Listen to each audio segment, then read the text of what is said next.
ವಿಶೇಷ ಕಾರ್ಯಕ್ರಮಕ್ಕೆ ಸ್ವಾಗತ. ನಾನು ಶಬರಿಮಲೆಯಲ್ಲಿ ಮಕರ ಜ್ಯೋತಿ ವಿಸ್ಮಯ, ಎಲ್ಲೆಲ್ಲೂ ಸ್ವಾಮಿಯೇ ಶರಣಂ ಅಯ್ಯಪ್ಪ ಉದ್ಘೋಷ. ಅಭೂತಪೂರ್ವ ಕ್ಷಣಕ್ಕೆ ಸಾಕ್ಷಿಯಾಗಲಿದೆ ಭಕ್ತ ಸಾಗರ. ಇದುವೇ ಇವತ್ತಿನ ವಿಶೇಷ ಮಕರ ಜ್ಯೋತಿ ದರ್ಶನ. ಸ್ವಾಮಿ ಶರಣಂ ಅಯ್ಯಪ್ಪ ಶರಣಂ, ಸ್ವಾಮಿ ಶರಣಂ ಅಯ್ಯಪ್ಪ ಶರಣಂ, ಸ್ವಾಮಿಯೇ ಶರಣಮಯ್ಯಪ್ಪ. ಇವತ್ತು ಮಕರ ಸಂಕ್ರಾಂತಿಯ ಪುಣ್ಯ ದಿನ. ಮಕರ ಸಂಕ್ರಮಣದ ಈ ಪುಣ್ಯ ದಿನದಂದು ಕೇರಳದ ಪಟ್ಟಣಂತಿಟ್ಟಂ ಜಿಲ್ಲೆಯಲ್ಲಿರುವಂತಹ ಪ್ರಸಿದ್ಧ ಶಬರಿಮಲೆಯ ಅಯ್ಯಪ್ಪ ಸ್ವಾಮಿಯ ಸನ್ನಿಧಿಯಲ್ಲಿ ಇವತ್ತು ಮಕರ ಜ್ಯೋತಿಯ ಶುಭ ಮಕರ ಜ್ಯೋತಿಯ ದರ್ಶನ ಆಗುವಂತಹ ದಿನ. ಮಕರ ವಿಳಕ್ಕು ಅನ್ನುವಂತಹ ಮೂಲಕವಾಗಿ ಮಲಯಾಳಂನಲ್ಲಿ ಕರೆಯುವಂತಹ ಮಕರ ಜ್ಯೋತಿಯ ದರ್ಶನ ಇವತ್ತು ಆಗುವಂತಹ ಸಂಕ್ರಮಣದ ಈ ಒಂದು ಸಂದರ್ಭದಲ್ಲಿನೇ ಮಕರ ಜ್ಯೋತಿಯ ದರ್ಶನವೂ ಕೂಡ ಆಗುವಂತಹದ್ದು. ಮಕರ ಜ್ಯೋತಿಯ ದರ್ಶನಕ್ಕಾಗಿ ಈಗಾಗಲೇ ಶಬರಿಮಲೆಗೆ ಆಗಮಿಸಿರ್ತಕ್ಕಂಥ ಭಕ್ತಾದಿಗಳೆಲ್ಲರೂ ಕೂಡ ಕಾದಿರತಕ್ಕಂತಹದ್ದು. ಪಂದಳದಿಂದ ಅಯ್ಯಪ್ಪ ಸ್ವಾಮಿಗೆ ಬರುವ ವೇಷಭೂಷಣಗಳೆಲ್ಲವೂ ಕೂಡ ಬಂದು ಸ್ವಾಮಿಯನ್ನು ಅಲಂಕಾರ ಮಾಡಿದ ನಂತರ ಮಕರ ಜ್ಯೋತಿಯ ದರ್ಶನ ಆಗತಕ್ಕಂತಹದ್ದು. ಆ ಮೂಲಕ ಇವತ್ತು ದೇವರು ತಮಗೆ ಕಾಣಿಸ್ಕೊಳ್ತಾನೆ ಅನ್ನುವಂತಹ ಒಂದು ನಂಬಿಕೆ ಭಕ್ತಾದಿಗಳಲ್ಲಿ ಇರ್ತಕ್ಕಂಥದ್ದು. ಪೊನ್ನಂಬಲ ವೇಡುವಿನಿಂದ ಕಾಣಿಸ್ಕೊಳ್ತಕ್ಕಂಥ ಈ ಮಕರ ಜ್ಯೋತಿಯ ದರ್ಶನಕ್ಕಾಗಿ 48 ದಿವಸಗಳ ಕಾಲ ವ್ರತನಿಷ್ಠರಾಗಿ ಅಯ್ಯಪ್ಪ ಸ್ವಾಮಿಯ ಮಾಲೆಯನ್ನ ಧರಿಸಿ ಶಬರಿಮಲೆಗೆ ತೆರಳಿರತಕ್ಕಂತಹ ಭಕ್ತಾದಿಗಳು ಈ ಮಕರ ಜ್ಯೋತಿಯ ಶುಭ ದಿನದಂದು ಮಕರ ಜ್ಯೋತಿಯ ದರ್ಶನವನ್ನ ಮಾಡಿಕೊಂಡು ಬರುವಂತಹದ್ದು. 2011ರಲ್ಲಿ ಮಕರ ಜ್ಯೋತಿಯ ಬಗ್ಗೆ ದೇವಸ್ಥಾನ ಕಮಿಟಿಯವರು ಇದು ಮನುಷ್ಯ ನಿರ್ಮಿತಿ ಅನ್ನುವಂಥದ್ದನ್ನ ಹೇಳಿದ್ರೂ ಕೂಡ ಭಕ್ತಾದಿಗಳಲ್ಲಿ ಇರತಕ್ಕಂತಹ ನಂಬಿಕೆ ಇದು ಕಿಂಚಿತ್ತೂ ಕೂಡ ಕಡಿಮೆಯಾಗಿಲ್ಲ. ಭಕ್ತಾದಿಗಳು ಅದೇ ಶ್ರದ್ಧಾ ಭಕ್ತಿಯಿಂದ ಸ್ವಾಮಿಯ ದರ್ಶನವನ್ನ ಪಡೆಯೋದಕ್ಕಾಗಿ ಪೊನ್ನಂಬಲ ವೇಡುವಿನಿಂದ ಕಾಣಿಸ್ಕೊಳ್ಳುವ ಆ ಶುಭ ಮಕರ ಜ್ಯೋತಿಯನ್ನ ನೋಡೋದಕ್ಕಾಗಿ ಈಗಾಗಲೇ ಶಬರಿಮಲೆಯ ಶ್ರೀ ಸ್ವಾಮಿಯ ಸನ್ನಿಧಿಯ ಸುತ್ತಲೂ ಕೂಡ ಅಸಂಖ್ಯಾತ ಸಂಖ್ಯೆಯಲ್ಲಿ ಈಗಾಗಲೇ ಭಕ್ತಾದಿಗಳು ಆಗಮಿಸಿ ಸ್ವಾಮಿಯ ದರ್ಶನಕ್ಕಾಗಿ ಕಾದಿರತಕ್ಕಂತಹದ್ದು.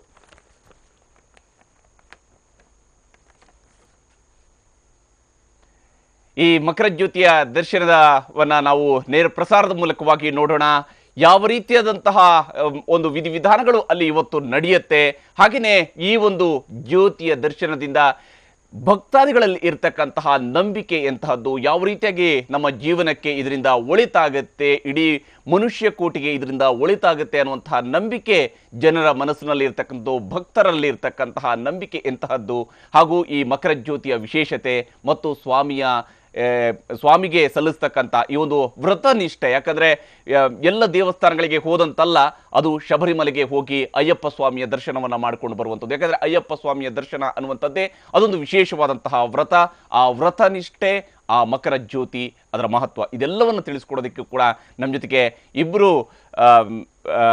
ಗುರುಸ್ವಾಮಿಗಳು ನಮ್ಮ ಜೊತೆಗೆ ಈ ಕಾರ್ಯಕ್ರಮದಲ್ಲಿ ಜಾಯ್ನ್ ಆಗಿದ್ದಾರೆ. ಅಕ್ಷಯ್ ಬಸವರಾಜ್ ಅವರು ನಮಗೆ ಈ ಕಾರ್ಯಕ್ರಮದಲ್ಲಿ ಜಾಯ್ನ್ ಆಗಿದ್ದಾರೆ. ಶ್ರೀ ಧರ್ಮರಾಯ ಸ್ವಾಮಿ ಸೇವಾ ಸಮಿತಿಯ ಸದಸ್ಯರು ಕೂಡ, ಹಾಗೆಯೇ ಇನ್ನೋರ್ವ ಗುರುಸ್ವಾಮಿ ರಮೇಶ್ ಅವರು ಕೂಡ ನಮ್ಮ ಜೊತೆಗೆ ಈ ಕಾರ್ಯಕ್ರಮದಲ್ಲಿ ಜಾಯ್ನ್ ಆಗಿದ್ದಾರೆ. ಮೊದಲಿಗೆ ಅಕ್ಷಯ್ ಬಸವರಾಜ್ ಅವರೇ, ಇವತ್ತು ಶುಭ ಮಕರ ಜ್ಯೋತಿಯ ದರ್ಶನ ಆಗುವಂತಹ ದಿನ, ಯಾವ ರೀತಿಯಾಗಿ ಇದನ್ನ ನೋಡ್ತೀರಿ ನೀವು? ಎಷ್ಟು ಭಕ್ತರಿಗೆ ಇದೊಂದು ಎಷ್ಟು ಪುಣ್ಯ ದಿನ ಅಂತೇಳಿ ಅನ್ಸುತ್ತೆ? ಓಂ ಶ್ರೀ ಗುರುಭ್ಯೋ ನಮಃ. ಗುರುಬ್ರಹ್ಮ ಗುರು ವಿಷ್ಣು ಗುರುದೇವೋ ಮಹೇಶ್ವರ, ಗುರು ಸಾಕ್ಷಾತ್ ಪರಬ್ರಹ್ಮ ತಸ್ಮೈ ಶ್ರೀ ಗುರುವೇ ನಮಃ.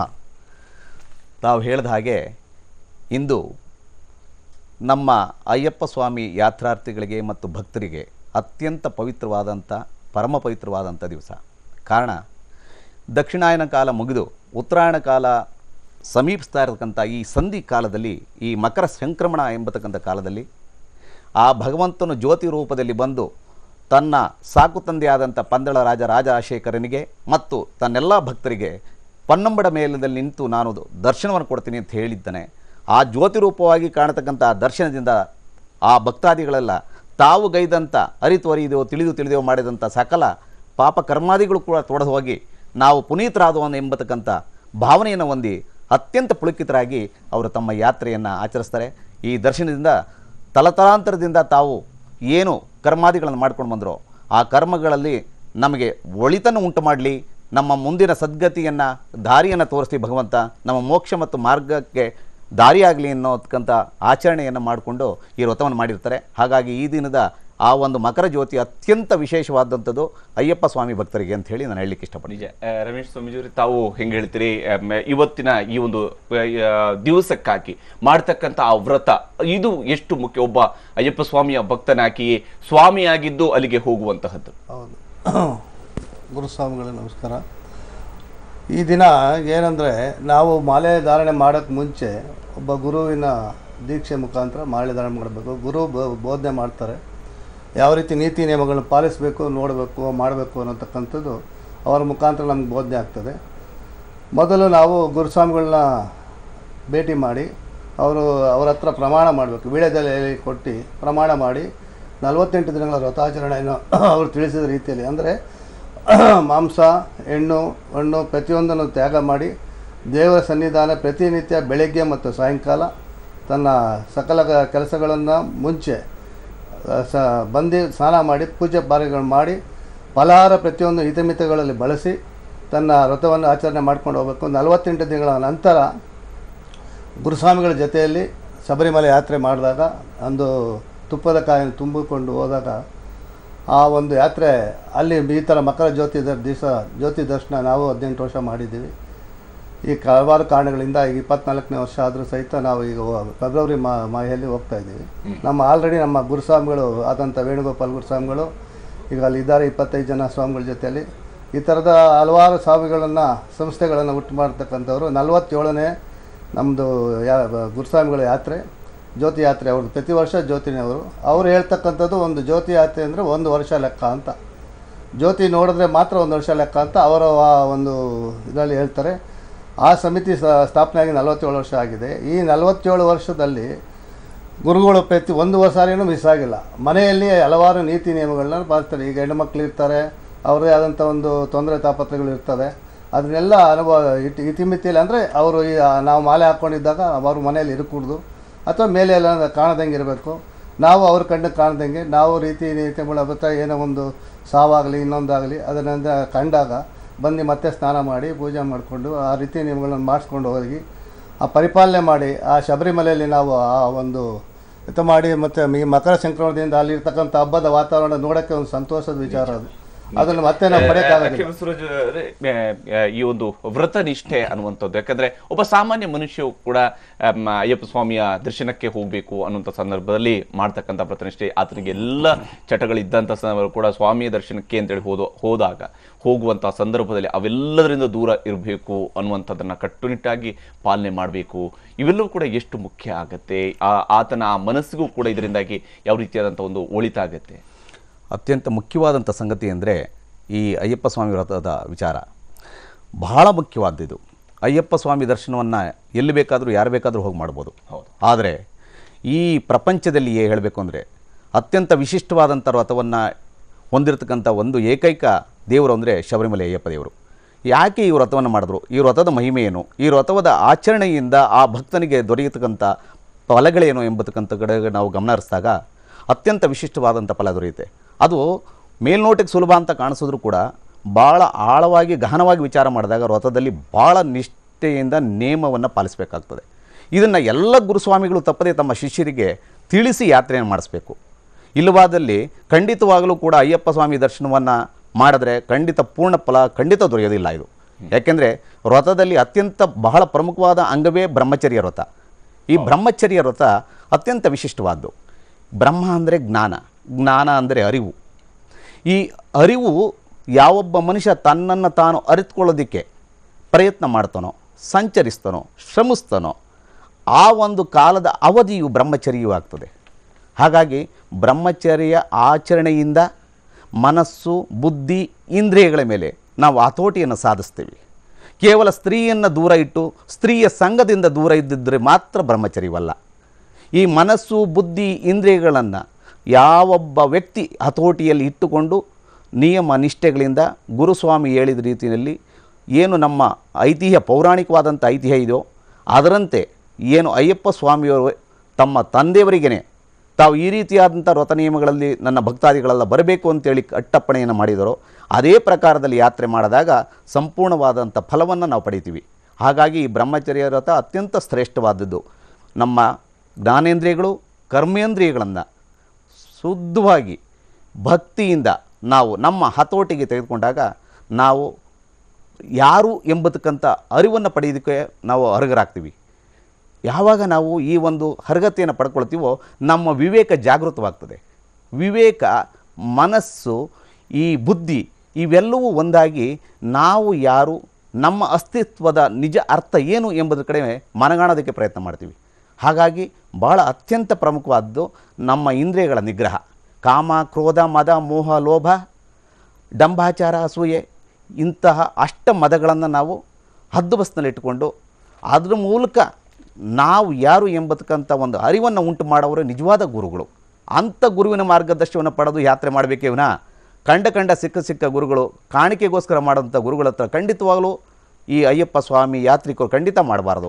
ನಿಜ ಅಕ್ಷಯ್ ಬಸವರಾಜ್ ಅವರೇ, ಮಾತಾಡ್ತೀನಿ ನಿಮ್ಮ ಜೊತೆಗೆ. ಹಾಗೆಯೇ ಇದ್ರ ಬಗ್ಗೆ ಮತ್ತಷ್ಟು ಮಾತನಾಡುವಂಥದ್ದಿದೆ. ಹಾಗೆಯೇ ಶುಭ ಮಕರ ಜ್ಯೋತಿಯ ದರ್ಶನದವನ್ನು ಕೂಡ ನೇರ ಪ್ರಸಾರದ ಮೂಲಕವಾಗಿ ನೋಡೋಣ. ಅಲ್ಲಿ ನಡೀತಕ್ಕಂತಹ ಇವತ್ತು ಉದ್ದಕ್ಕೂ ಕೂಡ ನಡೀತಾ ಇರತಕ್ಕಂತಹ ಏನು ರಿಚುವಲ್ಸ್ ಯಾವ ರೀತಿಯಾಗಿ ಇರುತ್ತೆ, ಯಾವ ರೀತಿಯಾದಂತಹ ಕಾರ್ಯಕ್ರಮಗಳು ಇವತ್ತು ನಡೆಯುವಂತಹದ್ದು, ಇದೆಲ್ಲದರ ಬಗ್ಗೆ ಕೂಡ ಮಾತಾಡೋಣ ಚಿಕ್ಕ ಬ್ರೇಕ್ ನಂತರ. ಸ್ವಾಮಿ ಶರಣ ಅಯ್ಯಪ್ಪ ಶರಣ, ಸ್ವಾಮಿ ಶರಣ ಅಯ್ಯಪ್ಪ ಶರಣ, ಸ್ವಾಮಿಯೇ ಶರಣಮಯ್ಯಪ್ಪ. ನಂತರ ಮತ್ತೊಮ್ಮೆ ಸ್ವಾಗತ. ಶಬರಿಮಲೆಯಲ್ಲಿ ಇವತ್ತು ಸ್ವಾಮಿಯ ದರ್ಶನವನ್ನು ಪಡೆಯತಕ್ಕಂತಹವರಿಗೆ ಜ್ಯೋತಿಯ ರೂಪದಲ್ಲಿ ಕಾಣಿಸುವಂತಹ ಸ್ವಾಮಿಯ ದರ್ಶನ ಅನ್ನುವಂತಹ ಭಕ್ತರ ನಂಬಿಕೆ ಪೊನ್ನಂಬಲ ವೇಡುವಿನಿಂದ ಇವತ್ತು ಸ್ವಾಮಿ ಜ್ಯೋತಿ ರೂಪವನ್ನು ತರಿಸಿ ಅಲ್ಲಿ ಕಾಣಿಸ್ಕೊಳ್ತಾನೆ ಅನ್ನುವಂತಹ ನಂಬಿಕೆ ಭಕ್ತರಲ್ಲಿ ಇರತಕ್ಕಂಥದ್ದು. ಈಗಾಗಲೇ ಶಬರಿಮಲೆಯಲ್ಲಿ ಮಕರ ಜ್ಯೋತಿಯನ್ನು ದರ್ಶನಕ್ಕಾಗಿ ಲಕ್ಷಾಂತರ ಸಂಖ್ಯೆಯಲ್ಲಿ ಈಗಾಗಲೇ ಭಕ್ತಾದಿಗಳು ಅಲ್ಲಿ ಕಾದು ನಿಂತಿರತಕ್ಕಂಥದ್ದು, ಸ್ವಾಮಿಯ ದರ್ಶನಕ್ಕಾಗಿ ನಿಂತಿರತಕ್ಕಂತಹದ್ದು. ಅಕ್ಷಯ್ ಬಸವರಾಜ್ ಅವರೇ, ಇವತ್ತಿನ ಒಟ್ಟು ಹೆಂಗಿರುತ್ತೆ ಅಲ್ಲಿ? ಇವತ್ತು ಜ್ಯೋತಿ ದರ್ಶನಕ್ಕೆ ಮುಂಚಿತವಾಗಿ ನಡೀತಕ್ಕಂಥ ಕಾರ್ಯಕ್ರಮ ಹೇಗಿರುತ್ತೆ? ಜ್ಯೋತಿ ದರ್ಶನಕ್ಕೆ ಪ್ರಪ್ರಥಮವಾಗಿ ಯಾತ್ರಿಕರ ಸಂಖ್ಯೆ ಅಪಾರವಾಗಿದೆ. ಅಗಣಿತವಾದಂಥ ಸಂಖ್ಯೆಯಲ್ಲಿ ಯಾತ್ರಿಕರು ಭಕ್ತಾದಿಗಳು ಬರ್ತಾರೆ. ಅಲ್ಲಿ ಇವತ್ತಿನ ಇತ್ತೀಚೆಗೆ ಬಂದ ಮಾಹಿತಿ ಪ್ರಕಾರದಲ್ಲಿ ಕಾಲಿಡಲಿಕ್ಕೂ ಕೂಡ ಸಹ ಜಾಗ ಇಲ್ಲ ಅನ್ನೋ ಪರಿಸ್ಥಿತಿ ನಿರ್ಮಾಣವಾಗಿದೆ. ಇದು ಪ್ರತಿ ವರ್ಷವೂ ಕೂಡ ಒಂದಿಲ್ಲೊಂದು ಅಪಚಾರಕ್ಕೆ ಒಳಗಾಗಿದ್ದರೂ ಕೂಡ ಭಕ್ತ ಕುಲಕೋಟಿ ವರ್ಷಕ್ಕೆ ವೃದ್ಧಿ ಆಗ್ತಿದೆಯೇ ವಿನ ಕಡಿಮೆ ಅಂತೂ ಆಗಿಲ್ಲ. ಇದು ಏನು ತೋರಿಸುತ್ತೆ ಅಂದರೆ ಈ ಭಕ್ತ ಜನಗಳು ಆ ಹರಿಹರ ಪುತ್ರ ಅಯ್ಯಪ್ಪ ಸ್ವಾಮಿಯಲ್ಲಿ ಇಟ್ಟಿರ್ತಕ್ಕಂಥ ಅಗಾಧವಾದಂಥ ಭಕ್ತಿ, ನಂಬಿಕೆ, ಶ್ರದ್ಧೆ ಬಹಳ ಮುಖ್ಯವಾಗಿ ಕಾಣುತ್ತದೆ. ಅಲ್ಲಿ ಈ ದಿನ ಆ ಮಕರ ಜ್ಯೋತಿಯ ದರ್ಶನಕ್ಕೆ ಮುನ್ನ ಪಂದಳ ರಾಜನು ತನ್ನ ಮನೆತನದವರ ಒಡಗೂಡಿ ಆ ಪಂದಳ ರಾಜ್ಯದಿಂದ ಆ ಹರಿಹರ ಪುತ್ರ ಅಯ್ಯಪ್ಪ ಏನು ತಾನು ಬಾಲಕನಾಗಿದ್ದಾಗ ಉಡುಗೆ ತೊಡುಗೆಗಳಿಂದ ತೊಟ್ಕೊಳ್ತಾ ಇದ್ನೋ, ಆಭರಣಗಳನ್ನು ತೊಟ್ಕೊಳ್ತಾ ಇದ್ನೋ, ಅಂಥ ಆಭರಣಗಳನ್ನು ಮತ್ತು ಅವರು ಉಪಯೋಗಿಸ್ತಿದ್ದಂಥ ಖಡ್ಗಗಳನ್ನು ಎತ್ಕೊಂಡು ಬಂದು ತಿರುವಾಭರಣ ಅನ್ನೋ ಹೆಸರಿನಲ್ಲಿ ಆ ಪೆಟ್ಟಿಗೆಯಿಂದ ತಂದು ಅದನ್ನು ಈ ಸ್ವಾಮಿಗೆ ತೊಡಿಸುವಂಥ ಕಾರ್ಯ ಭಾಳ ಮುಖ್ಯವಾದ್ದು. ಜ್ಯೋತಿಗೆ ಮುನ್ನ ನಡೆಯುವಂಥ ಕಾರ್ಯ ಅದು. ಇದು ಅತ್ಯಂತ ವಿಶೇಷವಾದ್ದು. ಪಂದಳ ರಾಜ ಮನೆತನದವರೇ ಭಾಳ ಭದ್ರತೆಯಿಂದ ಪಂಪಾಯಿಂದ ಅಲ್ಲಿ ಪಂಪಾವರೆಗೂ ವಾಹನದಲ್ಲಿ ಬರುತ್ತೆ. ಪಂಪಾಯಿಂದ ಅದನ್ನು ಹೆಗಲ ಮೇಲೆ ಹೊತ್ತೇ ತರಬೇಕು. ಇದನ್ನು ತಿರುವಾಭರಣ ಅಂತ ಕರೀತಾರೆ. ಆ ಶ್ರೀಹರಿ ಮತ್ತು ಮಹೇಶ್ವರನ ಪುತ್ರನಾದಂಥ ಅಯ್ಯಪ್ಪನಿಗೆ ಅತ್ಯಂತ ಪ್ರಿಯವಾದ್ದು. ಆತ ಅಲ್ಲಿಂದ ಒಂದು ಧರ್ಮಶಾಸ್ತ್ರನಲ್ಲಿ ಐಕ್ಯವಾಗಿ ಅದೃಶ್ಯನಾಗುವ ಮುಂಚೆ ತನ್ನ ತಂದೆಗೆ ಕೂಡ ಇದನ್ನು ತಿಳಿಸಿರ್ತಾನೆ. ನನ್ನ ತಿರುವಾಭರಣಗಳನ್ನು ನನಗೆ ಧರಿಸಿ ನೀವು ನನಗೆ ಒಂದು ಸೇವೆಯನ್ನು ಸಲ್ಲಿಸಬೇಕು ಅಂತೇಳಿ. ಅದೇ ರೀತಿಯಲ್ಲಿ ಈ ದಿನ ಮಾತ್ರ ಆ ಒಂದು ತಿರುವಾಭರಣವನ್ನು ತಂದು ಇವತ್ತು ಆ ಸ್ವಾಮಿಗೆ ಅಲಂಕಾರ ಮಾಡಿ ಆನಂದಪಡಿಸಿ ನಂತರ ವಿಧಿವಿಧಾನದಂತೆ ಆಗಮೋಕ್ತ ವಿಧಾನಗಳಂತೆ ಪೂಜೆ ಪುರಸ್ಕಾರಗಳನ್ನು ನಡೆಸಿ ಮದ್ದು ಸಿಡಿಗುಂಡುಗಳು ಎಲ್ಲವೂ ಒಂದು ಸೇವೆ ನಡೆಯುತ್ತೆ. ಆಯಾ ಒಂದು ಸಂಪ್ರದಾಯದ ಪ್ರಕಾರದಲ್ಲಿ ನಡೆಯುತ್ತೆ.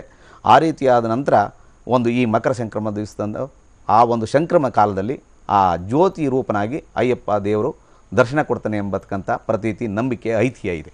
ಎಸ್, ಹಾಗೆಯೇ ಈಗ ಅಲ್ಲಿ ಇದನ್ನು ತೆಗೆದುಕೊಂಡು ಬರುವಂತಹ ಸಂದರ್ಭದಲ್ಲಿ ಭಕ್ತರು ಅದನ್ನು ಯಾವ ರೀತಿಯಾಗಿ ನೋಡ್ತೀರಿ? ಈ ತಿರುವಾಭರಣವನ್ನು ತೆಗೆದುಕೊಂಡು ಬಂದಿರತಕ್ಕಂಥ ಆ ಸಂಭ್ರಮ ಹೇಗಿರುತ್ತೆ ಅಲ್ಲಿ ಭಕ್ತರಲ್ಲಿ? ಆ ಸಂಭ್ರಮವನ್ನು ಮಾತಿನಲ್ಲಿ ವರ್ಣಿಸಲಿಕ್ಕೆ ಅಸದಳ. ಕಾರಣ ಅವರಿಗೆ ಸಾಕ್ಷಾತ್ ಅಯ್ಯಪ್ಪ ದೇವರನ್ನೇ ನಾವು ನೋಡ್ತಾ ಇದ್ದೀವಿ ಅಂಥೇಳಿ ಆ ಒಂದು ತಿರುವಾಭರಣದ ಪೆಟ್ಟಿಗೆನ ಮುಟ್ಲಿಕ್ಕೋಸ್ಕರ ಲಕ್ಷಾಂತರ ಜನರು ಪ್ರಯತ್ನ ಮಾಡ್ತಾರೆ. ಅದರಲ್ಲಿ ನೂರಾರು ಜನ, ಸಾವಿರಾರು ಜನ ಅದರಲ್ಲಿ ಫಲವನ್ನು ಪಡೀತಾರೆ, ಮುಟ್ತಾರೆ. ಅಷ್ಟೇ ಒಂದು ಎಷ್ಟೇ ಒಂದು ಕಠಿಣವಾದಂಥ ಭದ್ರತೆಯನ್ನು ಏರ್ಪಡಿಸಿದ್ರು ಕೂಡ ಆ ಸಂದರ್ಭದಲ್ಲಿ ಅದನ್ನು ನಿವಾರಿಸೋಕ್ಕೆ ಸಾಧ್ಯ ಆಗಲ್ಲ. ಆ ತಿರುವಾಭರಣದ ಪೆಟ್ಟಿಗೆಯನ್ನು ಮುಟ್ತಾರೆ. ಮುಟ್ಟಿದ್ರೆ ನಮ್ಮ ಜನ್ಮ ಪಾವನವಾಯಿತು, ನಾವು ಸ್ವರ್ಗಕ್ಕೆ ಸೇರ್ತೀವಿ ನೇರವಾಗಿ ಅನ್ನೋಷ್ಟು ನಂಬಿಕೆ, ಬಲವಾದ ನಂಬಿಕೆ ಇದೆ. ಹಾಗಾಗಿ ಆ ಒಂದು ತಿರುವಾಭರಣಕ್ಕೆ ಅತ್ಯಂತ ಪ್ರಮುಖವಾದಂಥ ಒಂದು ಪಾವಿತ್ರ್ಯತೆ ಇದೆ. ಯಾಕೆ ಅಂದರೆ ಅದು ನಮ್ಮ ಇತಿಹಾಸದಲ್ಲಿ ದಾಖಲಾಗಿದೆ. ಹಾಗಾಗಿ ಆ ಒಂದು ಎಲ್ಲ ವಸ್ತುಗಳಿಗೂ ಕೂಡ ಆ ಒಂದು ಸಂಜೀವಿನಿ ರೂಪದ ಒಂದು ಶಕ್ತಿ ಇದೆ ಅಂತ ಹೇಳಿದ್ರು ತಪ್ಪಾಗಲಾರ್ದು. ಹಾಗಾಗಿ ಭಕ್ತಾದಿಗಳು ಭಾಳ ಶ್ರಮಪಟ್ಟು ಒಬ್ಬರ ಮೇಲೆ ಒಬ್ಬರು ಬಿದ್ದು ಆ ಒಂದು ತಿರುವಾಭರಣವಾದ ಯಾತ್ರೆಯಲ್ಲೂ ಪಾಲ್ಗೊಂಡು ಆ ತಿರುವಾಭರಣದ ಜೊತೆಯಲ್ಲಿ ಪಂಪಾಯಿಂದನೂ ಕೂಡ ಶಬರಿಮಲೆ ಸನ್ನಿಧಾನದವರೆಗೂ ಕೂಡ ಬರ್ತಾರೆ. ಬಂದು ಕೆಲವರು ಅದನ್ನು ಮುಟ್ಲಿಕ್ಕೆ ಶಕ್ತರಾಗ್ತಾರೆ. ಹೀಗಾಗಿ ಅದು ಅತ್ಯಂತ ತನ್ನ ಜೀವನದಲ್ಲಿ ಶ್ರೇಷ್ಠವಾದಂಥ ಒಂದು ಗಳಿಗೆ ಅಂಥೇಳಿ, ಅಮೃತ ಗಳಿಗೆ ಅಂಥೇಳಿ ಭಾವಿಸುವಂಥ ಭಕ್ತಾದಿಗಳು ಕೂಡ ಇದ್ದಾರೆ. ಹಾಗಾಗಿ ಇದೊಂದು ಅತ್ಯಂತ ವಿಶೇಷವಾದ್ದು, ಮಹತ್ವವಾದಂಥ ಒಂದು ಘಟ್ಟ ಇದು. ನಿಜ. ಈ ತಿರುವಾಭರಣವನ್ನು ತೆಗೆದುಕೊಂಡು ಬರುವಂಥದ್ದು ಮತ್ತು ವರ್ಷಕ್ಕೆ ಒಮ್ಮೆ ಮಾತ್ರನೇ ಹರಿಹರ ಪುತ್ರನಿಗೆ ಅದನ್ನು ಧಾರಣೆ ಮಾಡಿ ಧರಿಸುವಂಥದ್ದು, ಅದರ ಮೂಲಕವಾದಂಥ ಅಲಂಕಾರವಾಗಿ ಸ್ವಾಮಿಯನ್ನು ನೋಡ್ತಕ್ಕಂತಹದ್ದು ನಡೆಯುವಂಥದ್ದು ಇವತ್ತೊಂದು ದಿವಸ ಮಾತ್ರನೇ. ಇದು ಎಷ್ಟು ಯಾವ ಕಾರಣಕ್ಕಾಗಿ ಸ್ವಾಮಿ ಇಂಥದ್ದೊಂದು ಈ ಆಭರಣವನ್ನು ಈ ಒಂದು ದಿವಸ ಮಾತ್ರನೇ ಧರಿಸಬೇಕು ಅನ್ನುವಂಥದ್ದು? ಬಹಳ ಮುಖ್ಯವಾದ್ದು ಅಂದರೆ, ಮಕರ ಸಂಕ್ರಮಣದಂದು ನಾನು ಆತ್ಮಜ್ಯೋತಿ ರೂಪದಲ್ಲಿ ನಿಮಗೆಲ್ರಿಗೂ ದರ್ಶನವನ್ನು ಕೊಟ್ಟು ನಿಮ್ಮನ್ನು ಪುನೀತರು ಮಾಡ್ತೀನಿ ಅಂತ ಹೇಳಿ ಮಾತು ಕೊಟ್ಟಿದ್ದು ಆ ಕಾರಣಕ್ಕೋಸ್ಕರ ಆ ದಿನ ನಾನು ಜ್ಯೋತಿ ಸ್ವರೂಪನಾಗಿ ಬರೋದರಿಂದ ನನ್ನ ಆಭರಣಗಳನ್ನು ನಾನು ತೊಡಿಸಿ ಅಂತ ಹೇಳಿದ್ದು ಬಿಟ್ಟರೆ ಬೇರೆ ಇನ್ಯಾವ ಕಾರಣವೂ ಇಲ್ಲ. ಬೇರೆ ಉಳಿದಂಥ ದಿವಸಗಳಲ್ಲೂ ಕೂಡ, ಉಳಿದಂಥ ಪೂಜಾ ಕಾರ್ಯಕ್ರಮಗಳು ನಡೆಯುವಂಥ ಸಂದರ್ಭದಲ್ಲೂ ಕೂಡ ಅಲ್ಲಿ ಮಾಮೂಲಿಯಾಗಿ ತೊಡಿಸುವಂಥ ಆಭರಣಗಳು ಇದ್ದೇ ಇರ್ತವೆ. ಆದರೆ ಈ ತಿರುವಾಭರಣವನ್ನು ಮಾತ್ರ ಈ ವಿಶೇಷವಾದಂಥ ದಿನದಿಂದೇ ಅದನ್ನು ಧರಿಸಬೇಕು. ಅದರಿಂದ ಆ ಭಗವಂತ ಸಂತುಷ್ಟನಾಗ್ತಾನೆ ಅನ್ನೋ ಒಂದು ಪ್ರತೀತಿ ಏನು ಸಂಪ್ರದಾಯ ಆಚರಣೆಯಲ್ಲಿ ಬಂದಿದೆಯೋ ಆ ರೂಢಿಸ್ಕೊಂಬಂದಿರೋದ್ರಿಂದ ಈ ದಿನ ಆ ತಿರುವಾಭರಣವನ್ನು ಅಲಂಕರಿಸಿ ಭಗವಂತನ ಒಂದು ದರ್ಶನವನ್ನು ಎಲ್ಲ ಭಕ್ತ ಸಮೂಹ ಪಡ್ಕೊಳ್ಳಿ ಅನ್ನತಕ್ಕಂಥ ಸದುದ್ದೇಶದಿಂದ ಈ ಆಚರಣೆಯನ್ನು ಮಾಡ್ತಾ ಬಂದಿದ್ದಾರೆ. ಹಾಗಾಗಿ ಜೊತೆಗೆ ಅಷ್ಟೇ ಅಲ್ಲ, ಅದರ ಭದ್ರತೆ ಕೂಡ ಕಷ್ಟ. ಯಾವಾಗಲೂ ತಂದು ಅದನ್ನು ಸ್ವಾಮಿಗೆ ದರ್ಶನ ಮಾಡಿಸ್ಲಿಕ್ಕಾಗಲ್ಲ ತೊಡಿಸಿ.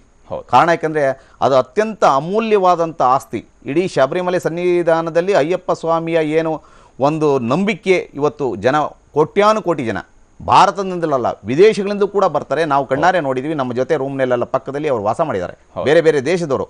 ಇಲ್ಲಿ ಅಂಥ ಭಗವಂತ ಇವನು ಈ ಜಗತ್ತಿನಲ್ಲಿಯೇ ಜಾತಿ ಮತ ಯಾವ ಭೇದವೂ ಇಲ್ಲದೆ, ಬಡವ ಬಲ್ಲಿದ ಎಂಬ ತಾರತಮ್ಯವಿಲ್ಲದೆ ಎಲ್ಲರೂ ಒಂದೇ ಎಂಬತಕ್ಕಂಥ ನಿಜವಾದ ಜಾತ್ಯತೀತೆಯನ್ನು ಏನಾರು ಕೊಟ್ಟಿರೋ ದೇವರು ಅಂದರೆ ಈ ಅಯ್ಯಪ್ಪ ಸ್ವಾಮಿ ಕಲಿಯುಗ ವರದ ಧರ್ಮಶಾಸ್ತ್ರ ಪ್ರಭು ಅಂಥೇಳಿ ನಾನು ಹೇಳಲಿಕ್ಕೆ ಘಂಟಾಘೋಷವಾಗಿ ಇಚ್ಛೆಪಡ್ತೀನಿ. ನಿಜ. ಹಾಗಾಗಿ ಇದು ಅತ್ಯಂತ ಮಹತ್ವವಾದಂಥದ್ದು. ಬೇರೆ ದಿವಸಗಳ ತರೋದಕ್ಕೆ ಭದ್ರತೆ ಅಭಾವವೂ ಕೂಡ ಇರ್ಬೋದು ಅಂಥೇಳಿ ನನ್ನ ಒಂದು ಭಾವನೆ. ನಿಜ. ಹಾಗೆಯೇ ಆ 18 ಮೆಟ್ಟಿಲನ್ನು ಹತ್ತುವಂಥದ್ದು, ಆ 18 ಮೆಟ್ಟಿಲಿನ ಮುಖ್ಯ ಎಷ್ಟು ಮುಖ್ಯ ಅದು? ನೀವು ಕೇಳ್ತಾ ಇರೋದಂಥ ಪ್ರತಿಯೊಂದು ಪ್ರಶ್ನೆಯೂ ಅತ್ಯಂತ ಮುಖ್ಯವಾದಂಥ ಘಟ್ಟಗಳೇ. ಈ 18 ಮೆಟ್ಟಲು ಪರಶುರಾಮರು, ಚಿರಂಜೀವಿಯಾದಂಥ ಪರಶುರಾಮರು ಧರ್ಮಶಾಸ್ತ್ರನ ಅವತಾರವಾದಾಗ ಆಲಯವನ್ನು ಕಟ್ಟಿಸಿ 18 ಮೆಟ್ಟಲನ್ನು ಮಾಡಿಸಿದ್ರು ಅಂಥೇಳಿ ನಮಗೆ ಪೌರಾಣಿಕ ಹಿನ್ನೆಲೆ ಸಿಗ್ತದೆ. ಹಾಗಾಗಿ ಆ ಪರಶುರಾಮರು 18 ಮೆಟ್ಟಲುಗಳನ್ನೇ ಯಾಕೆ ನಿರ್ಮಾಣ ಮಾಡಿದ್ರು ಅಂದರೆ ಆ 18 ತತ್ವಗಳನ್ನು ಒಂದೊಂದು ಮೆಟ್ಟಲಿನಲ್ಲಿ ಇಟ್ಟರು.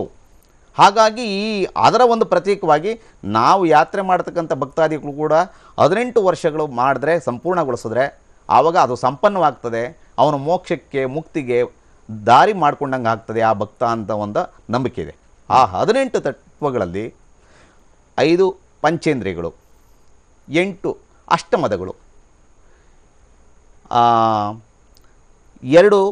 3 ಗುಣಗಳು, ತ್ರಿಗುಣಗಳು ಅಂತೀವಿ, 2 ಅವಿದ್ಯೆ ಮತ್ತು ವಿದ್ಯೆ ಅಂದರೆ ಅಜ್ಞಾನ ಮತ್ತು ಜ್ಞಾನ. ಕೊನೆಗೆ ನಮಗೆ ದೊರಕೋದು ಜ್ಞಾನ. ಮೊದಲು ಪಂಚೇಂದ್ರಿಯಗಳು, ಕಣ್ಣು, ಕಿವಿ, ಮೂಗು, ನಾಲಿಗೆ, ಚರ್ಮ, ಇವನ್ನ ಶುದ್ಧಗೊಳಿಸ್ತಾ ಹೋಗ್ಬೇಕು ನಾವು. ಮೊದಲಾಗಿ ಇವನ್ನ ನಮ್ಮ ಹಿಡಿತದಲ್ಲಿ ಇಟ್ಕೋಬೇಕು ಅನ್ನೋದು ಈ ತತ್ವದ ಆಧಾರ.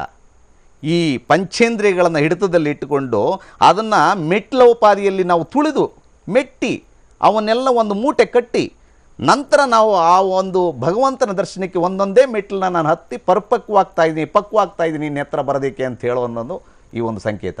ನಂತರ ಅಷ್ಟಮದಗಳು, ಕಾಮ, ಕ್ರೋಧ, ಮದ, ಮೋಹ, ಲೋಭ, ಮತ್ಸರ, ಡಂಬಾಚಾರ, ಅಸೂಯೆ, ಇವು ಅಷ್ಟಮದಗಳು.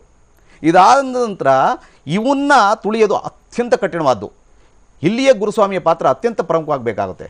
ಭಾಳ ವ್ರತನಿಷ್ಠೆಯನ್ನು ಪಾಲಿಸಿಕೊಂಡು ಈ ಒಂದು ಹಂತವನ್ನು ತಲುಪಬೇಕು. ಅಷ್ಟಮದಗಳನ್ನು ಕಂಟ್ರೋಲ್ನಲ್ಲಿ ಇಟ್ಕೊಳ್ಳೋದು ಅಷ್ಟು ಸುಲಭ ಆದ್ದಲ್ಲ, ಹದ್ದುಬಸ್ತಿನಲ್ಲಿ ಇಟ್ಕೊಳ್ಳೋದು. ಅದಾದ ನಂತರ ತ್ರಿಗುಣಗಳು ಬರ್ತವೆ. ಅದಕ್ಕಾಗಿಯೇ ಸ್ವಾಮಿ ಆದಂಥವರು ಧರಿಸುವಂತಹ ಬಟ್ಟೆ ಇರಬಹುದು, ಆತನ ಯಾವುದೇ ರೀತಿಯಂಥ ಅಲಂಕಾರಗಳಿಲ್ಲದೇ ಆತ ಇರ್ತಾನೆ ಅನ್ನುವಂಥದ್ದು ಒಬ್ಬ ಸ್ವಾಮಿ ಆದಂಥವನು ಈ ಹರಿಷಡ್ವೈರ್ಯಗಳನ್ನು ಗೆಲ್ಲೋದಿಕ್ಕಾಗಿಯೇ. ಹೌದು, ಅದರ ವಿವರಣೆ ಹೇಳ್ತೀನಿ. ಅದನ್ನು ಭಾಳ ಸರಳವಾಗಿರಬೇಕು ಅನ್ನೋದು ಇದೆ ಅದರಲ್ಲಿ. ಆಮೇಲೆ ಆಹಾರದ ವಿಷಯ ಎಲ್ಲ ಬರುತ್ತೆ. ಈ ತ್ರಿಗುಣಗಳಲ್ಲಿ ಅತ್ಯಂತ ಕನಿಷ್ಠ ಮಟ್ಟಕ್ಕೆ ಮನುಷ್ಯನನ್ನು ಕೊಂಡೊಯ್ಯುವಂಥ ಗುಣ ತಮೋಗುಣ. ಹೌದು. ಈ ತಾಮಸ ಗುಣ ಅದು ಹ್ಯಾಕೆ ಬರುತ್ತೆ ಅದು ಮುಂದೆ ಹೇಳ್ತೀನಿ. ತಮೋಗುಣದಿಂದ ಮೇಲಕ್ಕೆ ಹೋದಾಗ ರಜೋಗುಣ ಪ್ರಾರಂಭ ಆಗುತ್ತೆ. ಹೌದು. ರಜೋಗುಣವನ್ನು ಮೀರಿ ಮೇಲ್ಕತ್ತಂಥ ಭಕ್ತ ಗುರುಸ್ವಾಮಿಯ ಅಪ್ಪಣೆಯ ಪ್ರಕಾರದಲ್ಲಿ ಕಾಯ ವಾಚ ಮನಸ ತ್ರಿಕರಣ ಶುದ್ಧಿಯಾಗಿ ತ್ರಿಗುಣಗಳನ್ನು ಕೂಡ ಮೀರಿ ಮೇಲ್ಕ್ಕೆ ಹೋಗ್ತೀನಿ ಅನ್ನೋನು ಆ ಸತ್ವಗುಣಕ್ಕೆ ಏರ್ತಾನೆ. ಆ ಸತ್ವಗುಣಕ್ಕೆ ಮೇಲೆ ಅವಿದ್ಯೆ ಪ್ರಾರಂಭ ಆಗುತ್ತೆ. ಇಷ್ಟೆಲ್ಲ ಮಾಡಿದ್ರೂ ಕೂಡ ನನ್ನ ಭಗವಂತ ಒಲಿಯುತ್ತೋನೋ ಇಲ್ವೋ, ನನ್ನ ಮೋಕ್ಷ ಸಿಗುತ್ತೋ ಇಲ್ವೋ ಅನ್ನೋ ಅಜ್ಞಾನದ ಕತ್ತಲೆಯ ಅಂಧಕಾರದಲ್ಲಿ ನಾವು ಇನ್ನೂ ತುಳಿದಾಡ್ತಾ ಇರ್ತೀವಿ. ಅದನ್ನು ತುಳಿದು ಇಲ್ಲ ನಾನು ನಿನ್ನನ್ನು ಕಾಣ್ತೀನಿ, ಗುರಿ ಮುಟ್ತೀನಿ, ನನ್ನಲ್ಲಿ ಏಕಾಗ್ರತೆ ಇದೆ, ನಾನು ನಿನ್ನನ್ನು ಸೇರ್ತೀನಿ ಅನ್ನತಕ್ಕಂಥ ನಿಶ್ಚಲವಾದ ದೃಢ ಭಕ್ತಿಯಿಂದ ಮುಂದುವರೆದಾಗ ಜ್ಞಾನ ವಿದ್ಯೆ ಸಿಗುತ್ತೆ. ಆ 18ನೇ ಮೆಟ್ಟಿನಲ್ಲಿ ಆ ಜ್ಞಾನ ಎಂಬ ವಿದ್ಯೆಯನ್ನು ಹತ್ತಿ ಮೇಲಕ್ಕೆ ಹೋದಾಗ ತತ್ವಮಸಿ ಎಂಬತಕ್ಕಂಥದ್ದು ಭಗವಂತನಲ್ಲಿ ಕಾಣಿಸ್ತದೆ. ಅದನ್ನೇ ನಾವು ಮೆಟ್ಲು ಹತ್ತದ ಮೇಲೆ ನೋಡುವಂಥ ಮೊದಲನೇ ಒಂದು ಪದವೇ ತತ್ವಮಸಿ. ಅಸಿ, ನೀನೇ ನಾನು ಎಂದರ್ಥ. ತತ್ವಮಸಿ ಅಂದರೆ ನೀನೇ ಎಂದರ್ಥ. ಹಾಗಾಗಿ ಆ ಭಗವಂತ ನೀನೇ ಆಗಿದ್ದೀಯಾ ಎಂಬತಕ್ಕಂಥ ಒಂದು ಸಂಕೇತ. ಅದಕ್ಕೆ ನಾನು ನನ್ನನ್ನು ಅರಿತುಕೊಳ್ಳೋದಕ್ಕೆ ಇಷ್ಟೊಂದು ಪ್ರಕ್ರಿಯೆಯನ್ನು ನಾವು ಮಾಡ್ತಾ ಹೋಗಬೇಕು. ನಿಜ. ಇದ್ರ ಬಗ್ಗೆ ಮಾತಾಡುವಂಥದ್ದು ಇದು ಸಾಕಷ್ಟಿದೆ. ಹಾಗೆಯೇ ಶುಭ ಮಕರ ಜ್ಯೋತಿಯ ದರ್ಶನವನ್ನು ಕೂಡ ನೇರ ಪ್ರಸಾರದಲ್ಲಿ ನೋಡೋಣ. ಚಿಕ್ಕ ಬ್ರೇಕ್ ನಂತರ. ಸ್ವಾಮಿ ಶರಣ ಅಯ್ಯಪ್ಪ ಶರಣ, ಸ್ವಾಮಿ ಶರಣ ಅಯ್ಯಪ್ಪ ಶರಣ, ಸ್ವಾಮಿಯೇ ಶರಣಮಯ್ಯಪ್ಪ. ಯೋಗೇಂದ್ರ ಮತ್ತೊಮ್ಮೆ ಸ್ವಾಗತ.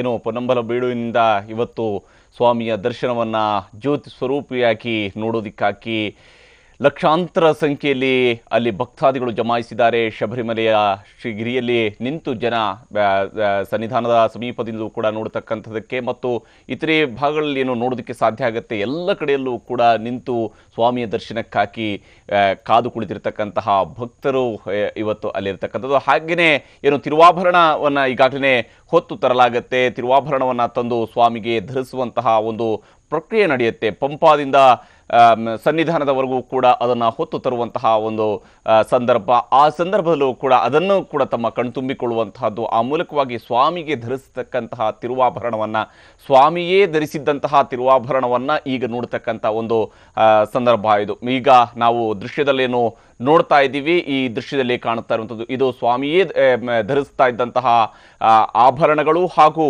ಸ್ವಾಮಿಯೇ ಹಿಡಿದಿದ್ದಂತಹ ಖಡ್ಗ ಅನ್ನುವಂಥದ್ದು. ಏನೋ ಮಣಿಕಂಠನಾಗಿದ್ದ ಆ ಪಂದಳ ಕಂದ ಅವತ್ತು ಹಿಡಿದಿದ್ದಂತಹ ಕತ್ತಿ ಮತ್ತು ಅವತ್ತು ಧರಿಸಿದ್ದಂತಹ ಆಭರಣಗಳನ್ನು ಇವತ್ತು ಈ ತಿರುವಾಭರಣವನ್ನು ಹೊತ್ತಿರುವಂಥದ್ದು.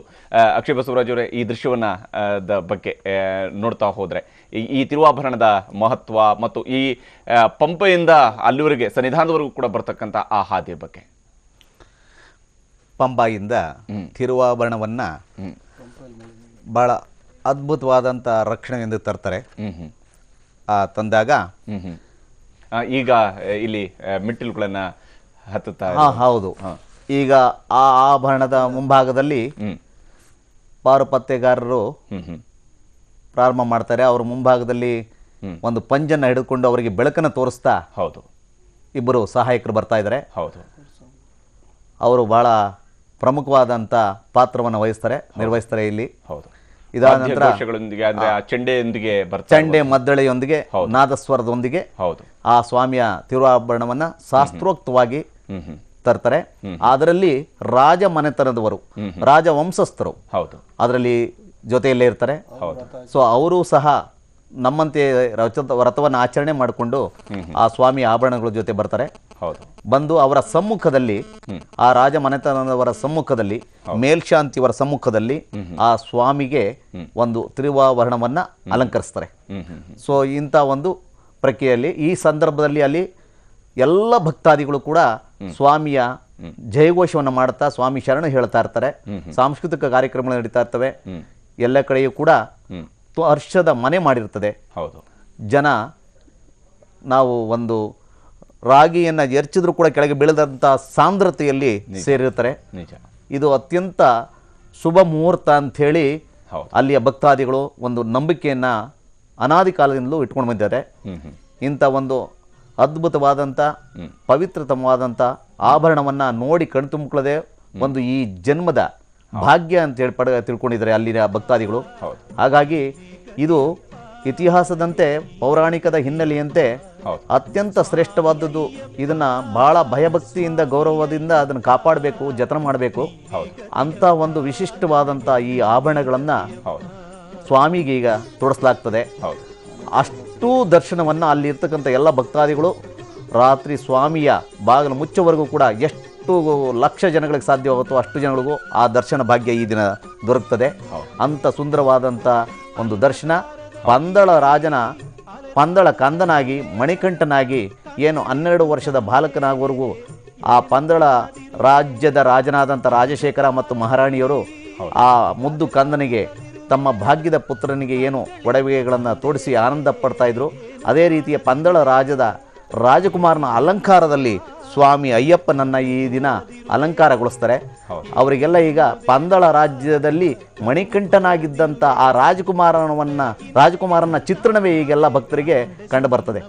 ಅಂಥ ಒಂದು ವಿಶಿಷ್ಟವಾದಂಥ ಭಾಳ ವಿಶೇಷವಾದಂಥ ದರ್ಶನಕ್ಕಾಗಿ ಕೋಟ್ಯಾನುಕೋಟಿ ಭಕ್ತಾದಿಗಳು ಕಾಯ್ತಾ ಇದ್ದಾರೆ. ಈಗಾಗಲೇ ಅಲ್ಲಿ ನಮಗೆ ಬಂದಿರೋ ಮಾಹಿತಿ ಪ್ರಕಾರ 60-70 ಲಕ್ಷ ಜನ ಒಂದೆಡೆ ಸೇರಿದ್ದಾರೆ ಅಂತ ಹೇಳ್ತಾರೆ. ಅದರಲ್ಲಿ ಅಷ್ಟು ಜನಗಳಿಗೆ ಆ ಭಾಗ್ಯ ಸಿಗೋದಿಲ್ಲ. ನಿಮ್ಮ ವಾಹಿನಿ ಮುಖಾಂತರ ಎಲ್ಲ ನೋಡ್ಕೋಬೇಕಾಗ್ತದೆ. ಹಾಗಾಗಿ ಅಲ್ಲಿ ಸ್ವತಃ ಖುದ್ದು ಇದ್ದು ನೋಡಬೇಕು ಅನ್ನೋದೇ ಎಲ್ಲರ ಆಕಾಂಕ್ಷೆ ಆಗಿರ್ತದೆ. ಆದರೆ ಅದು ಸಾಧ್ಯವಾಗೋದಿಲ್ಲ. ಈಗ ದೇವಸ್ಥಾನದ ಮೆಟ್ಲನ್ನು ಹತ್ತಿ ದೇವಸ್ಥಾನದ ಗರ್ಭಗುಡಿಯ ಸಮೀಪಕ್ಕೆ ಬಂದಿದೆ. ಅವರೇ ಮೇಲ್ಶಾಂತಿಯವರು, ಅವರೀಗ ಪಡ್ಕೊಳ್ತಾ ಇದ್ದಾರೆ. ಅಲ್ಲಿವರೆಗೂ ಮಾತ್ರ ಆ ಒಂದು ಅವಕಾಶವನ್ನು ಕಲ್ಪಿಸಿರ್ತಾರೆ. ಈಗ ಸಾರ್ವಜನಿಕರಿಗೆ ಅಲ್ಲಿ ಅವಕಾಶ ಮತ್ತು ಪ್ರವೇಶ ನಿರ್ಬಂಧವಾಗಿದೆ.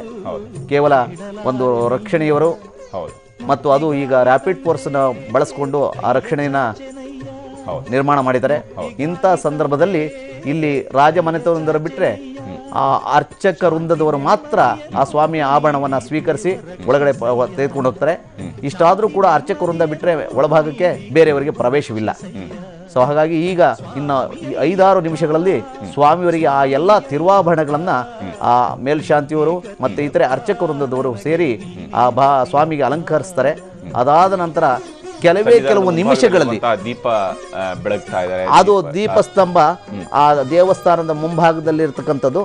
ಅದಕ್ಕೆ ಅಲ್ಲಿಯ ಸಂಪ್ರದಾಯ ಪ್ರಕಾರದಲ್ಲಿ ಭಗವಂತ ಜ್ಯೋತಿ ರೂಪರಾಗಿ ಬರುತ್ತಾನೆ ಅನ್ನೋದಕ್ಕೆ ಈ ಆಭರಣ ಬಂದ ನಂತರ ಆ ದೀಪವನ್ನು ಬೆಳಗಿಸಿ ಹಚ್ಚುತ್ತಾರೆ. ಅಲ್ಲಿ ಹಚ್ಚಿದ ನಂತರ ಆಭರಣವನ್ನು ತೋಡಿಸಿದ 2-3 ನಿಮಿಷ ಅಥವಾ 5 ನಿಮಿಷದ ಒಳಗಾಗಿ ಆ ಪನ್ನಂಬಲ ಮೇಳದಲ್ಲಿ ಆ ಜ್ಯೋತಿ ರೂಪರಾಗಿ ಅಯ್ಯಪ್ಪ ಸ್ವಾಮಿಯ ದರ್ಶನವಾಗುತ್ತದೆ. ಈಗ ಹಾಗಾಗಿ ಇನ್ನು 2-3 ನಿಮಿಷಗಳಲ್ಲಿ ಆ ಒಂದು ದರ್ಶನವನ್ನು ನಾವೆಲ್ಲ ನೋಡಿ ಕಣ್ತುಂಬಿಕೊಳ್ಬೋದು. ಆ ಒಂದು ಅವಕಾಶಕ್ಕಾಗಿ ಎಲ್ಲ ಲಕ್ಷ ಭಕ್ತಾದಿಗಳು ತವಕದಿಂದ ಭಾಳ ಚಾತಕ ಪಕ್ಷಿ ಥರ ಕಾಯ್ತಾ ಕುಳಿತಿದ್ದಾರೆ.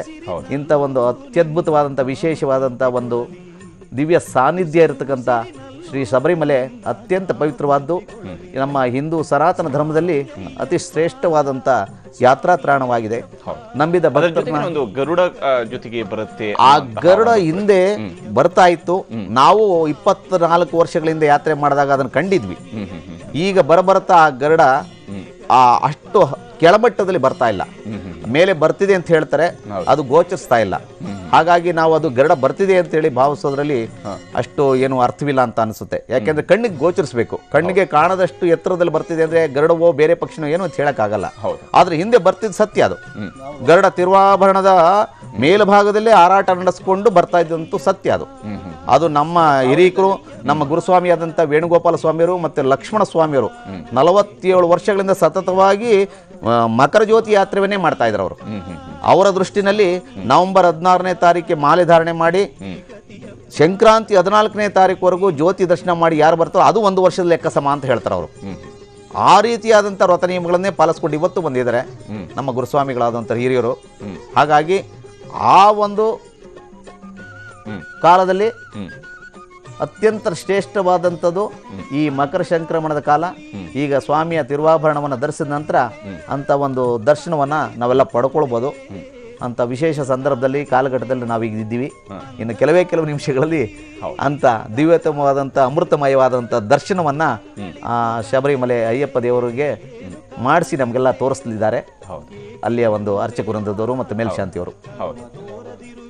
ಇಲ್ಲಿ ಪಂಪೆಯಿಂದ ಸನ್ನಿಧಾನದವರೆಗೆ ಬರ್ತಕ್ಕಂತಹ ಹಾದಿಯ ಬಗ್ಗೆ ಅದನ್ನ ಸ್ವಲ್ಪ ಪಂಪಾ ತೀರದಿಂದ ಬರ್ತಾ ಇರಬೇಕಾದ್ರೆ ಪಂಪೆಯಲ್ಲಿ ಸ್ನಾನ ಮಾಡಿ ಶುಚಿರ್ಭೂತರಾಗಿ ಗಂಧ ತಿಲಕಗಳನ್ನು ಧರಿಸಿ ವಿಭೂತಿಯನ್ನು ಧರಿಸಿ ನಂತರ ಇರುಮುಡಿಯನ್ನು ಹೊತ್ತು ಎಲ್ಲ ಭಕ್ತಾದಿಗಳು ಶರಣಮಯ್ಯಪ್ಪ ಅಂತ ಶರಣಘೋಷವನ್ನು ಕೂಗ್ತಾ ಮೆಟ್ಲನ್ನ ಹೇರಿ ಬಂತಾರೆ.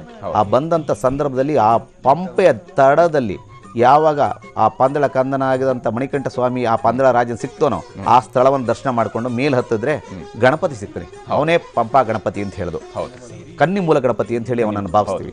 ಅದಾದ ನಂತರ ಶ್ರೀರಾಮರ ಒಂದು ದೇವಸ್ಥಾನವಿದೆ, ಪಾರ್ವತಿ ಅಮ್ಮನವರ ದೇವಸ್ಥಾನವಿದೆ, ಆಂಜನೇಯ ಸ್ವಾಮಿ ದೇವಸ್ಥಾನ ಇದೆ. ಈ ಎಲ್ಲ ದೇವರಿಗೂ ಪ್ರದಕ್ಷಿಣೆ ಮಾಡಿಕೊಂಡು ಅಲ್ಲಿಂದ ಪ್ರಾರಂಭವಾಗುತ್ತೆ ನೀಲಿಮಲೆ ಬೆಟ್ಟ.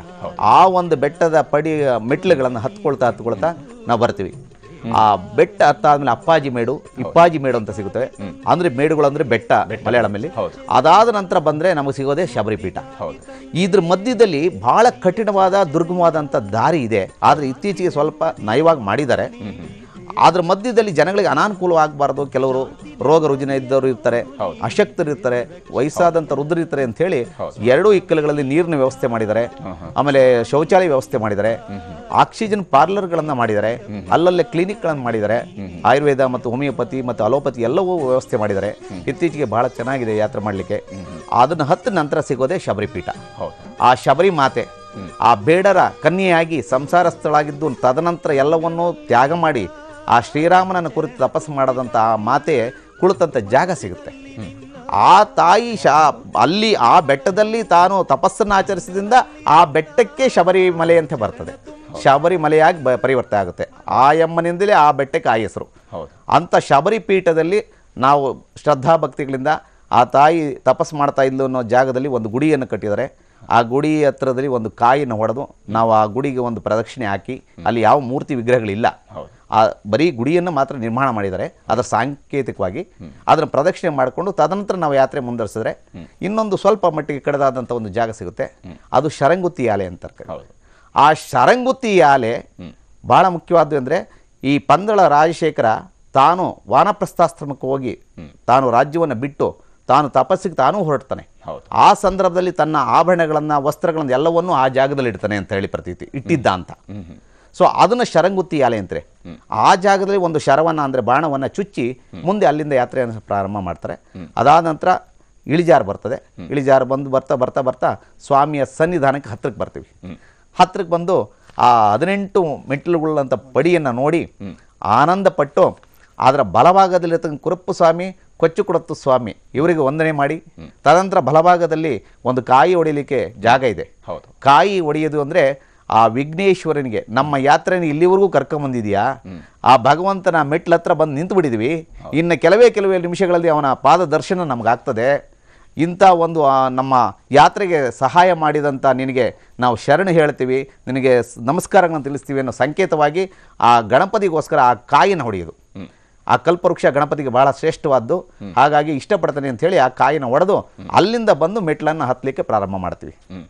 ಆ ಮೆಟ್ಲಿನ ಹತ್ತಿ ಗರ್ಭಗುಡಿಯ ಸುತ್ತಲೂ ಮಾಡಿರ್ತಕ್ಕಂಥ ಏನು ಮೇಲ್ಸೇತುವೆ ಇದೆಯೋ ಆ ಸೇತುವೆನಲ್ಲಿ ಬಂದು ಕ್ರಮವಾಗಿ ಬಂದು ಸ್ವಾಮಿಯ ದರ್ಶನವನ್ನು ಪಡ್ಕೊಂಡು ಅಲ್ಲಿಂದ ನಮ್ಮ ಸ್ಥಳ ಎಲ್ಲಿ ಸೇರಬೇಕು ಅಂತ ಹೇಳ್ತೀವಿ ಆ ಸ್ಥಳಕ್ಕೆ ಸೇರಿ ನಾವು ಮುಂದಿನ ಕಾರ್ಯಕ್ರಮಗಳನ್ನು ಮಾಡ್ತೀವಿ.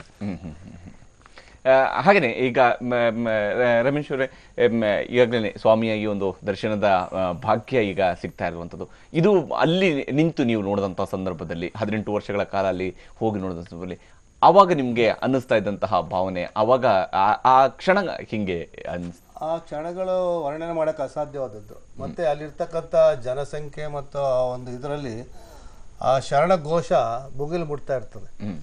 ಆ ಮುಗಿಲು ಮುಟ್ಟಂಥ ಸಂದರ್ಭದಲ್ಲಿ ನಾವು ಅದರಲ್ಲಿ ತಲ್ಲೀನರಾದಾಗ ಕಣ್ಣಲ್ಲಿ ಬಾಷ್ಪ ಬರ್ತದೆ.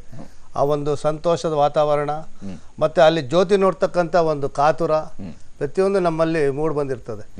ಆ ಜ್ಯೋತಿ ಇಲ್ಲಿ ಆಭರಣ ಆಗಿ ಹೋಗ್ತಾ ಇದ್ದಂಗೆ ಜ್ಯೋತಿ ದರ್ಶನ ಸಿಕ್ಕಿದ ನಂತರನೇ ಸ್ವಾಮಿ ದರ್ಶನಕ್ಕೆ ದಾರಿ ಸಿಗ್ತದೆ, ಆಭರಣ ದರ್ಶನ ಮಾಡಬೇಕು ಅನ್ನೋದು. ಅದು ನಾವು 18 ವರ್ಷದಲ್ಲಿ 1 ವರ್ಷ ನಮ್ಗೆ ನಡೆಯಬಹುದು ಅಷ್ಟೇ. ಆ ತಳ್ಳಾಟ ಒಂದು ಇದು ನೂಕು ನುಗ್ಗಲಲ್ಲಿ ಭಾಳ ಕಷ್ಟ. ಆ ಶಕ್ತಿ ಇರ್ತಕ್ಕಂಥವ್ರು ಹೆಂಗೋ ಮಾಡ್ತಾರೆ. ನಾವು 1 ವರ್ಷ ದರ್ಶನ ಮಾಡಿದ್ದೀವಿ. ಈಗ ಗುರುಗಳು ಅಲ್ಲಿ ತೀರ್ಥ ಪೂಜೆ ಮಾಡಿ ಹಾಕಿದ್ದಾರೆ. ಈಗ ಜ್ಯೋತಿ ದರ್ಶನ ಆಗ್ತಾ ಇದೆ. ಜ್ಯೋತಿಯ ದರ್ಶನ ಆಗ್ತಾ ಇದೆ.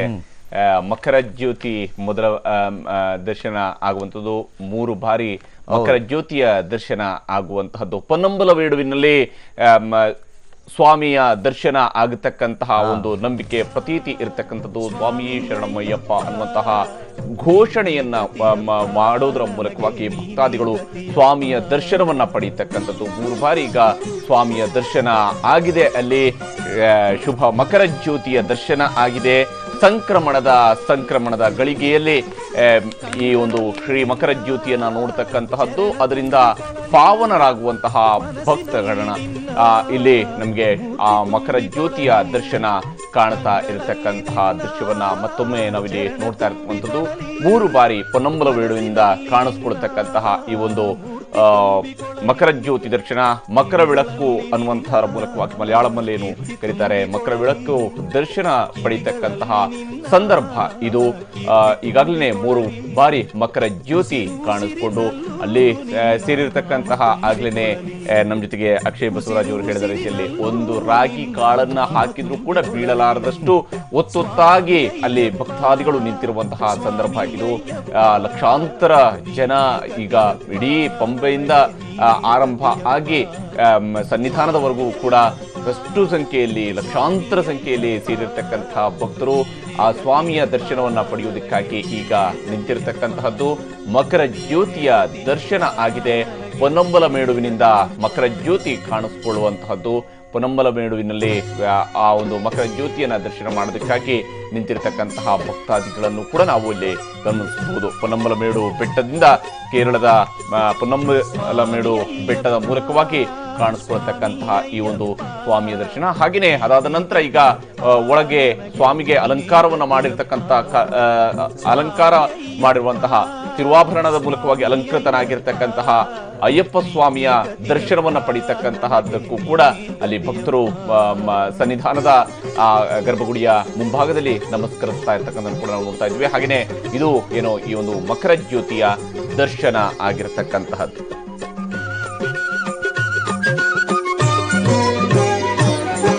ಅಂಧಕಾರದಲ್ಲಿ ಅಲೆದಾಡುತ್ತಲಿರುವೆ, ಕಂಗಳಿದ್ದು ತಂದೆ ಏನು ಕಾಣದಿರುವೆ. ಅಂಧಕಾರದಲ್ಲಿ ಅಲೆದಾಡುತ್ತಲಿರುವೆ, ಕಂಗಳಿದ್ದು ತಂದೆ ಏನು ಕಾಣದಿರುವೆ. ಏಕೆ ಇನ್ನು ದೇವಾ ಕರುಣೆ ತೋರದಿರುವೆ, ಏಕೆ ಇನ್ನು ದೇವಾ ಕರುಣೆ ತೋರದಿರುವೆ. ಬೆಳಕಿನೆಡೆಗೆ ನನ್ನ ಬೇಗ ನಡೆಸು ನನ್ನ ಹರಿವರಾಸನಂ ವಿಶ್ವಮೋಹನಂ ಹರಿದರೀಶ್ವರಂ ಆರಾ. ನೀನೇ ಗತಿಯಪ್ಪ ನನಗೆ, ನೀನೇ ಗತಿಯಪ್ಪ.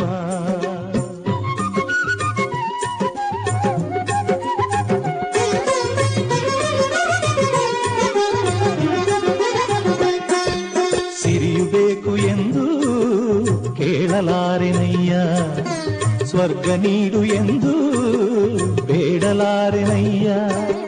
ಸಿರಿಯುಬೇಕು ಎಂದು ಕೇಳಲಾರೆನಯ್ಯ, ಸ್ವರ್ಗ ನೀಡು ಎಂದು ಬೇಡಲಾರೆನಯ್ಯ. ಮುಕ್ತಿಗಾಗಿ ತಂದೆ ಕೈಯ ಚಾಚೆನಯ್ಯ, ಮುಕ್ತಿಗಾಗಿ ತಂದೆ ಕೈಯ ಚಾಚೆನಯ್ಯ. ಶಾಂತಿ ನೆಮ್ಮದಿಯನು ನೀಡಿ ದೇವ ರಕ್ಷಿಸಯ್ಯ, ಶಾಂತಿ ನೆಮ್ಮದಿಯನು ನೀಡಿ ದೇವ ರಕ್ಷಿಸಯ್ಯ. ಸ್ವಾಮಿ ಅಯ್ಯಪ್ಪ, ಸ್ವಾಮಿ ಅಯ್ಯಪ್ಪ, ನೀನೇ ಗತಿಯಪ್ಪ ನನಗೆ, ನೀನೇ ಗತಿಯಪ್ಪ.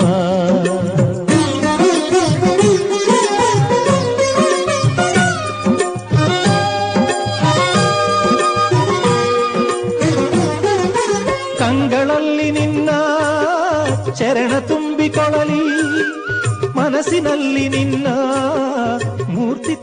ಕೊಳಲಿ ಕಂಗಳಲ್ಲಿ ಶ್ರೀ ಮಕರ ಜ್ಯೋತಿಯ ದರ್ಶನ ಆಗಿದೆ. ಭಕ್ತರೆಲ್ಲರೂ ಕೂಡ ಈಗ ಪುನೀತರಾಗಿರ್ತಕ್ಕಂತಹ ಸಂದರ್ಭ ಇದು. ಶಬರಿಮಲೆಯಲ್ಲಿ ಸನ್ನಿಧಾನದ ಸುತ್ತಮುತ್ತಲೆಲ್ಲೂ ಕೂಡ ನಿಂತು ನೋಡ್ತಾ ಇರುವಂತಹ ಸಂದರ್ಭದಲ್ಲೇ ಪೊನ್ನಮ್ಮಲ ಬೇಡುವಿನಲ್ಲಿ ಕಾಣಿಸ್ಕೊಳ್ಳುವಂತಹ ಈ ಒಂದು ಶುಭ ಮಕರ ಜ್ಯೋತಿಯ ದರ್ಶನವನ್ನು ಪಡೆದಿರತಕ್ಕಂತಹ ಭಕ್ತಾದಿಗಳು. ಹಾಗೆಯೇ ಇದರ ಬಗ್ಗೆ ಮಾತನ್ನು ಮುಂದುವರಿಸೋಣ ಚಿಕ್ಕ ಬ್ರೇಕ್ ನಂತರ. ಸ್ವಾಮಿ ಶರಣ ಅಯ್ಯಪ್ಪ ಶರಣ, ಸ್ವಾಮಿ ಶರಣ ಅಯ್ಯಪ್ಪ ಶರಣ, ಸ್ವಾಮಿಯೇ ಶರಣಮಯ್ಯಪ್ಪ. ಶ್ರೀ ಮಕರ ಜ್ಯೋತಿಯ ದರ್ಶನ ಆಗಿದೆ.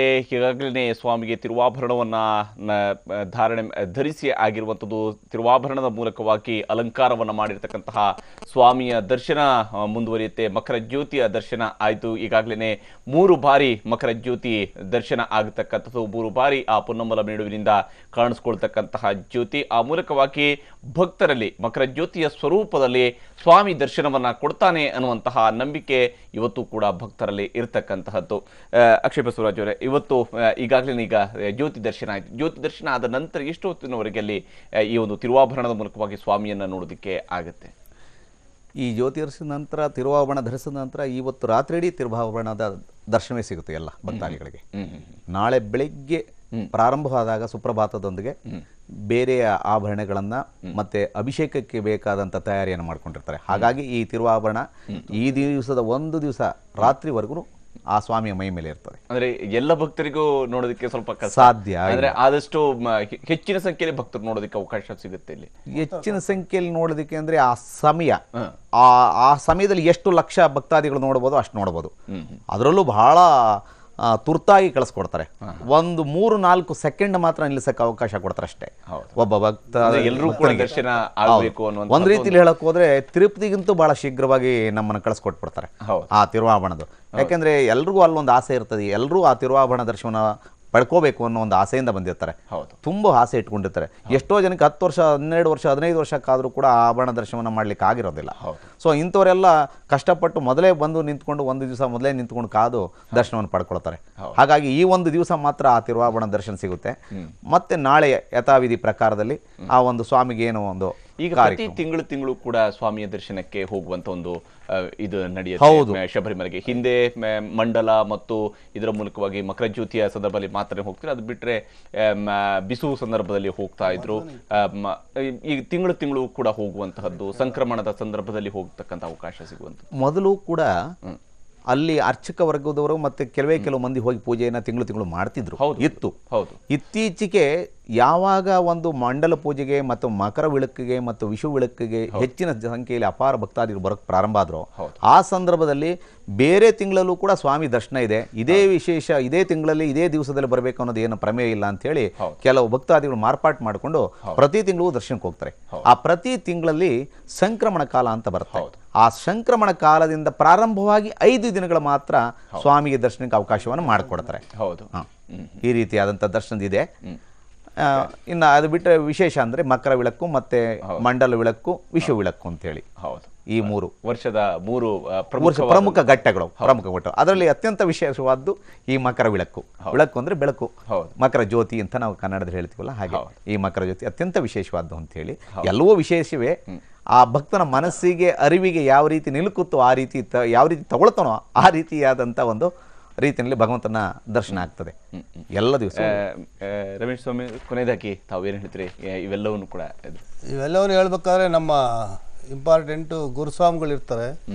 ಗುರುಸ್ವಾಮಿಗಳ ಮುಖಾಂತರ ನಾವು ಮೊದಲನೇ ವರ್ಷ ಯಾತ್ರೆ ಮಾಡಿದಾಗ ಈ ಒಂದು ದರ್ಶನ ಮತ್ತು ಸ್ವಾಮಿ ದರ್ಶನ ಗುರುಗಳ ಮುಖಾಂತರ ಆದಾಗ ಒಂದು ಏನೋ ಮನಸ್ಸಿನಲ್ಲಿ ಒಂದು ಚೇಂಜಸ್ಸು ಮತ್ತು ಒಂದು ಜೀವನದಲ್ಲಿ ಒಂದು ಘಟ್ಟವನ್ನು ನಾವು ತಲುಪ್ದಂಗೆ ಒಂದು ಅಭಿಮತ ಮೂಡ್ತದೆ ಮನಸ್ಸಿನಲ್ಲಿ ಮತ್ತು ದೇಹದಲ್ಲಿ.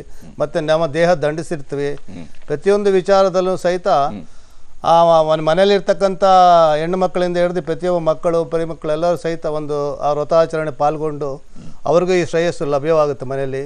ನಾವು ಕೆಲವು ಹಳ್ಳಿಗಳಲ್ಲಿ ಬೇರೆ ಬೇರೆ ಕಡೆ ದೇವಸ್ಥಾನದಲ್ಲಿ ಮಲಗೋದು ಅದೆಲ್ಲ ಮಾಡ್ತಾರೆ. ಬಟ್ ನಮ್ಮ ಗುರುಗಳು ಹೇಳಿರ್ತಕ್ಕಂಥದ್ದು ಮನೆಯಲ್ಲೇ ಮಾಡಿ ಅವರು ಸ್ನಾನ ಮಾಡಿ ಪ್ರತಿಯೊಂದು ಅವರು ಪೂಜೆಯಲ್ಲಿ ಪಾಲ್ಗೊಂಡು ನಮಗೆ ಊಟ ಉಪಚಾರಗಳಲ್ಲಿ ಅವರು ಸಹಾಯ ಮಾಡಿ ಬಯಸಿಕೊಡೋದು ಮತ್ತೊಂದು ಮಾಡೋದು ಎಲ್ಲ ಅವ್ರಿಗೂ ಸಹ ಅದನ್ನು ಆ ಒಂದು ಮುಕ್ತಿ ಅವ್ರಿಗೂ ಸಿಗಲಿ, ದೇವರ ಆಶೀರ್ವಾದ ಸಿಗಲಿ ಅಂತ ಕೇಳ್ತಾರೆ. ಪ್ರತಿಯೊಂದು ಆಗುತ್ತೆ. ಅದೇ ಥರ ಗುರುಗಳ ಆಶೀರ್ವಾದದಿಂದ ನಾವು ನಡೀತಾ ಇದ್ದೀವಿ. ನಿಜ. ರಮೇಶ್ ಸ್ವಾಮಿಯವರೇ ಹಾಗೆಯೇ ಅಕ್ಷಯ್ ಬಸವರಾಜ ಸ್ವಾಮಿಯವರೇ, ಧನ್ಯವಾದ. ಇಷ್ಟೊತ್ತು ಈ ಕಾರ್ಯಕ್ರಮದಲ್ಲಿ ಜಾಯ್ನ್ ಆಗಿ ನಮ್ಮ ಜೊತೆಗೆ ಈ ಒಂದು ಮಕರ ಜ್ಯೋತಿಯ ದರ್ಶನದ ಈ ಕಾರ್ಯಕ್ರಮದಲ್ಲಿ ಸೇರಿಕೊಂಡಿದ್ದಕ್ಕಾಗಿ ಧನ್ಯವಾದ.